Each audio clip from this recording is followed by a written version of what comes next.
Go back just a touch, and it leads nicely into Shanray, our resident film star. You're also a bit of a film star.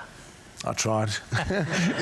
I tried. So was it Daredevil? And well, but actually, funny, it happened like this. I was actually invited to Arnold Schwarzenegger's cigar evening one day, and I'm sitting with a group of people, and these guys were like, listen, man, you need to get into acting. You need to get into, and I'm coming from a South African background. Acting wasn't like heard of. Yeah, in Hollywood, it's a mecca of acting.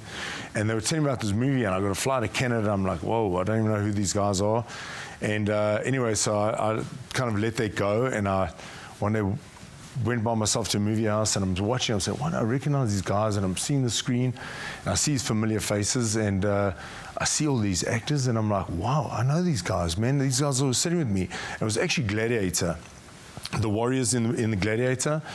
And then I thought, oh, I missed my opportunity. And I just went, I was so depressed. There's a bit of a recurring theme here, isn't it, Mr. Smith? It was crazy, and I thought, I've missed my biggest break in my life. I mean, this is like, you know, one of the biggest movies at that time. So I'm going, I'm depressed, and I'm going back, and I'm in the boxing gym, and these guys move around the gym, and they're taking photos. Do you mind if we take photos of you? I'm like, yeah, whatever, man. I'm so depressed. Listen, do you want to be in a, you know, and I'm like, you know, listen, for $100, we're doing like a film school thing. Would you want to be a part of us? And we'll pay you $100. I think I was so broke then. I was like, dude, if you offer me 50, I'm in. You know, so I took it on, and it happened to be on the quiet.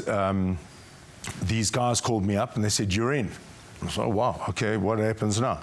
So I go, no, you got to go for a dress rehearsal, and I get to a dress rehearsal, and I walk in, it's this massive studio where every movie costume was put in, and I'm looking, I said, what is this? And I walk into this room, and all these ladies are looking at me, and I'm laughing. I said, listen, man, you guys go to a lot of effort for a home project, you know what I mean? And they looked at me and they said, do you know what you're here for? And I'm like, no. I said, some guys in school are doing a film thing, and they said I must come for a costume fitting. And they started laughing, and I'm like, what are you laughing about? And anyway, they're like, no. I said, wait a minute, what is this about? And they said, is this on TV? And they go, no. Is this on HBO? No. So the last thing I thought about is this on the big screen? And they just kept quiet. And I was like, what? And I'm like, what am I here for? And then I caught on.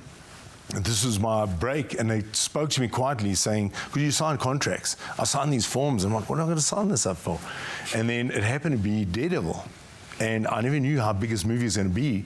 And then I said to him, who's the main actor? And they said, Ben Affleck. And I'm like, what?